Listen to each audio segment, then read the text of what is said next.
Welcome to The Lens with me, Sarah Travers. The Lens is a business in the community podcast in partnership with One Young World.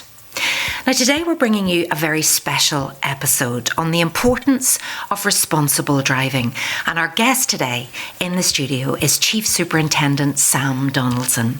Now Sam has responsibilities for road safety among other activities, but in this particular episode we're going to discuss the reality on our roads and what employers can do to encourage their people to be safe, whether they're on the daily commute or driving for their job. Sam, you're very welcome to The Lens. Great to see you. Thank you. And thank you for coming into the studio today with all of our guests, and you're slightly different to other guests we've had in the studio. Before we get into the topic that we're discussing today, I'd love to talk to you a little bit about your work. Yeah, well, first of all, thank you very much for the invite to come along today. It's my pleasure to come and talk about road safety, and I look forward to our conversation. But yes, I'm a police officer here in Northern Ireland, have been for 30 years. Have had the most wonderful career, have done the most wonderful things and met the most wonderful people, but it's been challenging as well. So my day job, I work in operational support department. That's a large department, and I suppose the best way to summarise it is all our specialists work in my department. So if you're a traffic officer or a search officer or a dog handler, a close protection officer, and I have the privilege of being one of the senior officers in operational support department. And I love it, I have to say. It's a great job. Now you say you love it, and you've also alluded to the fact that it is very challenging at times. And when you do what you do and you come across what you come across and you deal with people who've experienced such loss, why do you love it? Because it is the most rewarding job ever.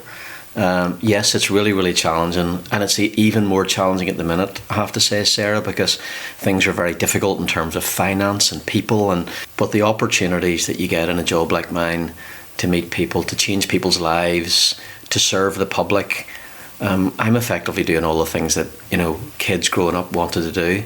So it has been challenging, and sometimes people describe it as you get to see the worst that society can do to each other. Mm-hmm. And therefore there are some really, really harrowing and challenging and difficult things that you have to respond to and attend to and deal with, both at the time and emotionally as the years progress.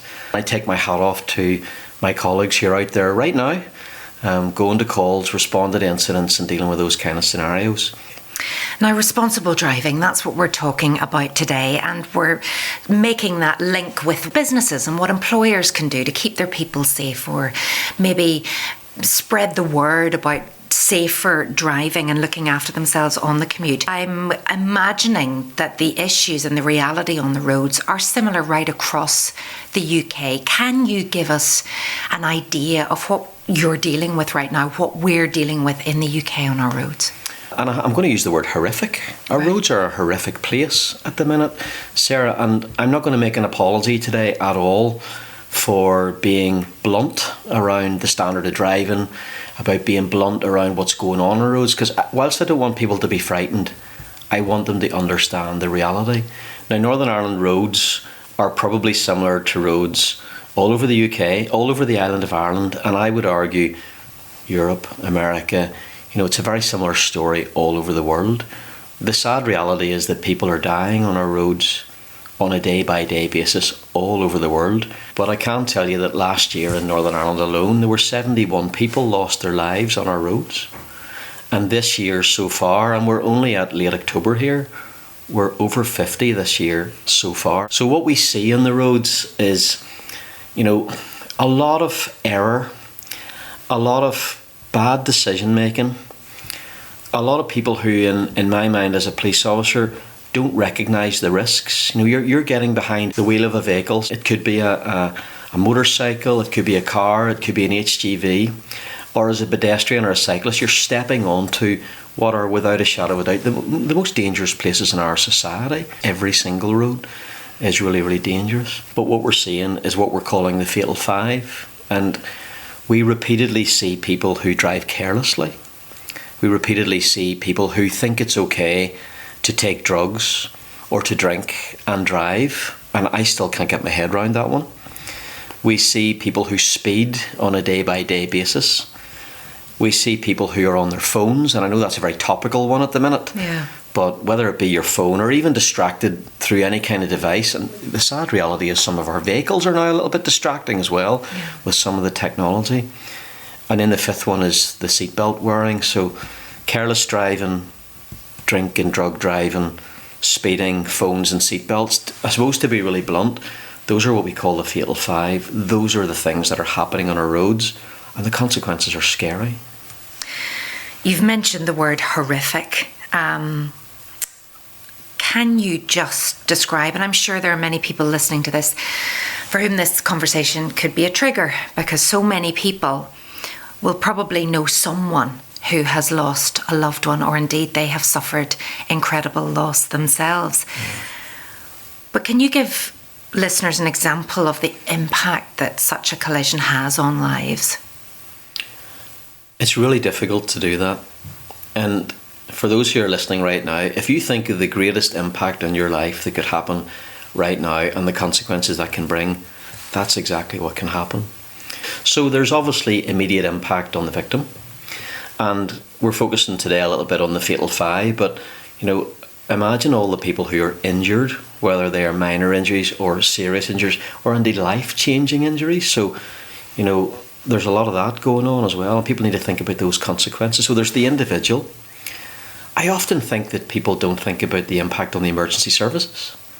Imagine the scenario where somebody has been killed in a horrific road traffic collision, and turning up at the scene are paramedics, police officers, firefighters, other members of the public. So those people who are arriving first on scene, they're going to see things that will haunt them for the rest of their lives. Even though they do this every day, the trauma is real. Absolutely, it's real.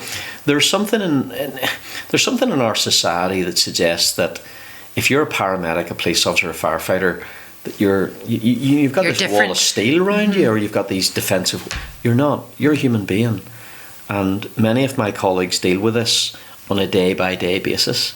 And I have to be honest, I say this to them all the time. I wouldn't swap jobs with you. We've got people who go out and investigate these kind of collisions. So the impact on the emergency services is immense as well. But we're really getting going here, Sarah, because what about the family? What about the immediate family of the individual who's died? And my heart goes out, and I should have said this maybe at the start, this is a really emotive issue. And I would be absolutely gobsmacked if there's no one listening right now who hasn't had a friend or a family member who's died as a result of a road traffic collision. So you've got the families. You've got the friend group, which will never be the same again, the school group, the community, the youth organisation. The impact is mind-blowing in terms of individuals.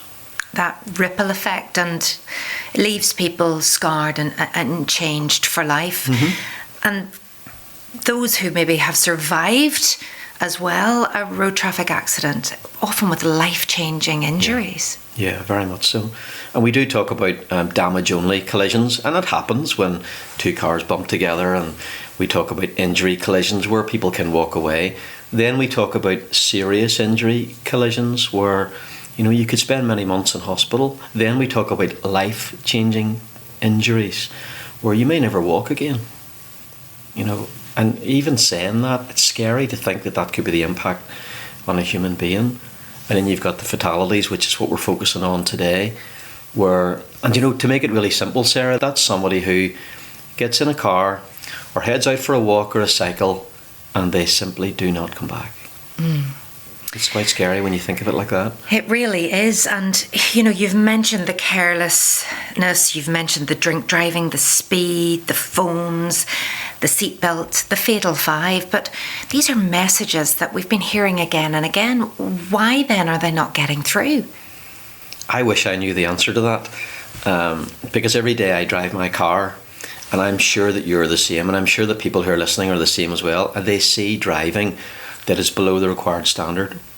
There's lots of reasons in my mind. Number one, I think the world's got so busy and so fast that everyone's in a hurry, and maybe it's still this post-COVID environment that we're living in, or maybe it's just this sort of internet society where you've got to be fast, you've got to be quick, and you've got to do it. Then there's something around the technology as well. Technology has changed so much, and that's tech in our pockets on our phones, tech on our dashboards, The world has got so busy that we have to do something now. But I think the big one for me is probably that the vast majority of people on the road do not realise the consequences of the decisions that they make. So if they are a pedestrian and they step out in front of a vehicle, particularly an HGV, a human being and an HGV, there's only going to be one winner there every single time. If you're on a bicycle and you take a chance and try to pull out in front of traffic, again, there's only going to be one winner there. But I suppose my appeal is probably to the drivers of vehicles more than anything. And when you get behind that wheel, in essence, it's a lethal weapon. And if you're breaking one of the fatal five, or you're in too much of a hurry, or you're not concentrating, or there's something that just means you're not driving the way you should be driving, the consequences for you are immense. You can end up in jail. And the consequences for other road users are immense as well. They can end up dying. And it's quite scary when you think that through. And maybe I should finish that point by saying that the consequences for those who are driving are also potentially fatal as well, because people who make silly, foolish decisions in cars have consequences for themselves as well. Yes, and there could be many people who are listening that perhaps have been in that camp too, didn't set out to cause death or destruction, but have ruined their lives as well. And you must come across that too. Very much so. And I'm thinking about how long it takes to make a mistake on the road. It's a second. And when a vehicle is travelling at 30, 40, let's go 70 mile an hour, imagine the distance that you cover in a second.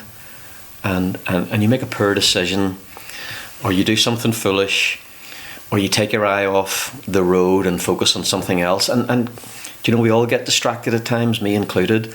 And it might be the radio, or it might be kids in the back of the car, it might be somebody emerging from a junction. But I would just appeal to people to think 1 second of inattention on the road, or 1 second if you doing, one of these fatal five, or just not driving the way you should drive. The consequences can be fatal. And I really believe that the phones are just a disaster. And I heard great advice that you should always put your phone in a bag in the boot away from you, because yes, everything beeps at us. If it's not the car, it's the phone. There's something flashing somewhere, and it's so easy to be distracted, but it's not worth it. That's why the phones are one of our fatal five, because that's an emerging trend. And it's a bit like the careless one. If you're focused on your phone, whether it be a podcast or a text or even a map, because we've got to be so careful about following maps. That's it. And, that's supposed to be allowed. We set in our sat-nav, or we're lost and we might need to take another route. So we're actually, using our finger to press something while we're driving. Should that be allowed? Well, I think there's only two solutions to that one. Number one is, as a human being, you make a decision not to use your phone, full stop. And the only other solution for me is an industry solution, where we're going to have to design our vehicles in such a way that they prevent a mobile phone from being used. Until we have one of those two solutions in place, we're still going to have this risk with people on their telephones and on other devices and communicating with their friends and family whilst they're driving. And I'll say it again, 1 second doing that is 1 second taking your eye off the road, and 1 second can be fatal. Now, being safe on the road is something that employers have always been concerned about, but maybe they haven't realised that it's a responsibility of theirs to look after their people as they're commuting to work. This is something that you've become very involved with, and indeed you've joined up with business in the community to see if there's something that you can do to address this. So talk to the employers now. What can they do? So I'm delighted to work with business in the community, delighted to work with U105, and I make an appeal if there's anybody else out there who wants to work with the police around, communicating those road safety messages, more than happy to get involved. There are so many vehicles on our roads at the minute. I don't know about you, Sarah, but no matter where I go, I seem to be in traffic. It's every village, every town, it's every road.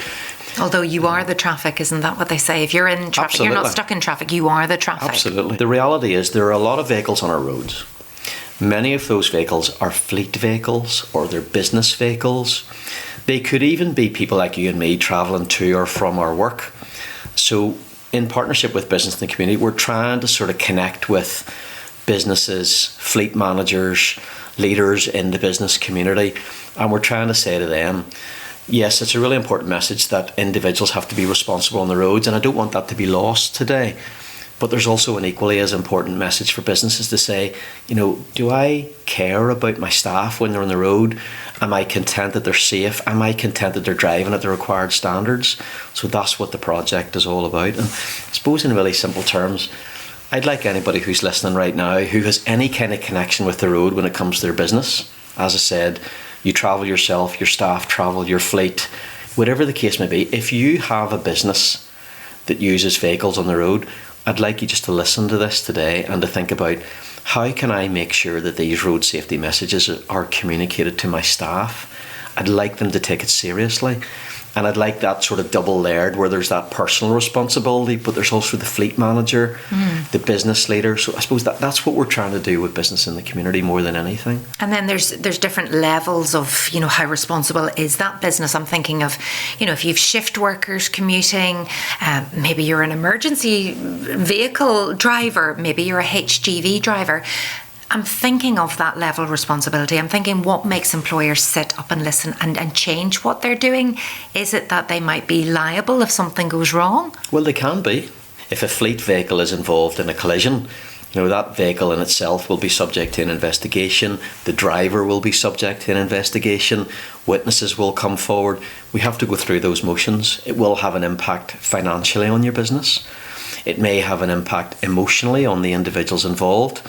I don't know what it means in terms of reputational damage for a business as well. I'm a police officer, so I worry about serving the public, but there's implications there. So I suppose, that phrase, prevention is better than cure.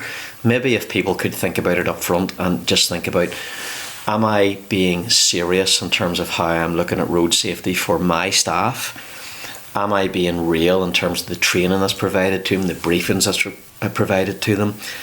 What measures are in place to stop my staff from driving too fast? And I'm thinking about some of those messages in the back of vans. If I'm driving well, ring this number. Yeah. So with so many vehicles on our roads and so many businesses, and we seem to be so reliant on vehicles and our network of roads, that I just want the business community to think through, it's not just about the guy or the girl who's driving the van. This is about me as well. This is about the sort of culture that I create. And to give a very simple example, I suppose if a business is putting so much demand on its staff to get from A to B in a certain time and to be on time, and if that individual was travelling fast to get to location B and it transpired they were in a serious collision, there would be consequences for the business as well as part of the investigation.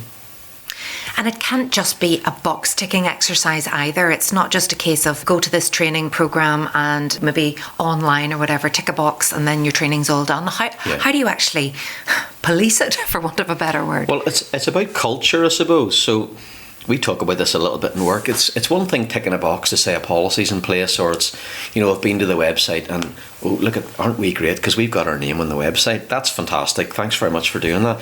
That doesn't change the culture of the staff. So it's about embedding that, not only to do that box ticking, because that's only the start of it, but to sort of embed that into the culture of the organisation and get people to think and drive and operate in a whole different manner. That's where the website comes in. Yeah, so talk a little bit about the website, because you've launched a hub. So you're there, you're there to help. It sounds very grand, doesn't it? A hub. A hub. But it is essentially a website where there's information on there around the project, around road safety. Scarily, there's some statistics on there around the number of collisions and the number of fatalities and things like that, just to get people to listen up. But the hub, as you've already pointed out, is only the tick in the box. Get on the hub, have a look at it and think about, how could I embed this in my organisation? How can I get my staff who are travelling for work and travelling to work, how can I get that embedded? And that is going to be on a business by business basis, depending on the business, obviously. Yeah. That's the right way to do that. Now, obviously, those people who have to drive for a living and get between A and B and deliver and do all of these things, that's one thing. But what about others who are commuting to their place of work? We've talked about people and their driving, and I suppose we should talk a bit more about public transport. Yeah. There has been some investment in infrastructure, but we've a long way to go before people can fully rely on the public transport that is in place. It's just not there in some rural areas. But how do you feel about encouraging people to take the bus, take the train, take the public transport option? And how can employers do more to encourage their staff to do that too? Yeah, so I have to confess that I live in a very rural area. Yeah. And taking public transport to work, it just wouldn't work for me. And I recognise that there are lots and lots of people like that. But at the other end of that scale, there are people who still insist on getting in a car and taking their car into a city centre or a town centre. And that's why, as I mentioned earlier on, it seems no matter what road we're on in Northern Ireland now, there's a traffic jam. So there's something there, and you talked about if you're in the traffic jam, you are the traffic jam. So there's something there just about encouraging people, if you can, step out of a car, get on a bike. It's healthy, it's better for you. Use the bus, use the train. What if it makes you late? Can your employer say, okay, well, you want to try and take the train or you want to try and take the bus? I'm going to have to give you a little bit of leeway around getting there on time. I'm not going to comment on that, but I suppose that's where each individual business needs to work through with each individual employee and give people that little bit of flexibility. But I would just really, really encourage people to think about, do I need the car? Can I travel another way? And here's the key message when it comes to public safety. It is a lot safer. So travelling in a vehicle, travelling on our roads as a pedestrian, a cyclist, a motorcyclist, or the user of a car is significantly more dangerous than being on a bus or a train. So there's maybe a key message in itself. It's also better for the planet, allegedly, and better for our health. We might be walking to and from stations and things like that, and maybe not trapped in amongst all of those emissions. Sam, this has been a really brilliant project for you to be joining up with business in the community. How's it going so far? It's all a bit new at this stage, but are people coming forward? Yes, they are. And I should mention the UK Road Safety Trust as well, who are funding the project. So yes, the hub's just gone live. Some businesses have come forward. But we need more, Sarah, is the bottom line. You know, the objective is that every single business in Northern Ireland that has any kind of connection with the road would be on this hub, would learn, would engage, would develop their staff. And I keep using that culture word, that the culture would change. And just to repeat that as well, you don't have to be a fleet manager. You don't have to be a business that has loads of vehicles on the road. You know, if you're somebody who is in a small business and you have a connection with the road, well, go onto the hub, get on the website, let's engage and let's try and work out. And there's some message in there about the Fatal Five, as I said earlier on. There's some message in there about how you can change your business. And importantly, there are some links as well, because Pace and I don't have all the answers. Business and the community don't have all the answers. Even the UK Road Safety Trust don't have all the answers. But when you put it all together, you'll hopefully find what works for your business. And I suppose the key message is do something to keep your staff safer. Absolutely. Now, Sam, whenever we have people in the Lens studio and on the podcast, we always ask them a couple of final questions. So you're not going to escape that. But thank you for the road safety messaging. We'd love to inspire others with something that has inspired you. So I'm just looking at whether you have been reading, listening to, or watching anything that has inspired you recently. So the answer is yes. I love books, Sarah, and I have a collection of books. But about 3 years ago, my son bought me Audible, vouchers for Audible. And I have to jump in very quickly and say, I'm safe when I'm listening in the car. I'm not distracted, but I'm listening to Audible. So I'm on book number 46 Wow. on Audible. And I do a bit of travelling to and from work, and I love listening to books. And I have two favourites. One's Pilgrim's Progress, very famous book by a man called John Bunyan, which I've listened to again recently. But the other one I want to share with you is Robinson Crusoe. So I don't know if I ever read Robinson Crusoe as a boy. I don't remember reading it.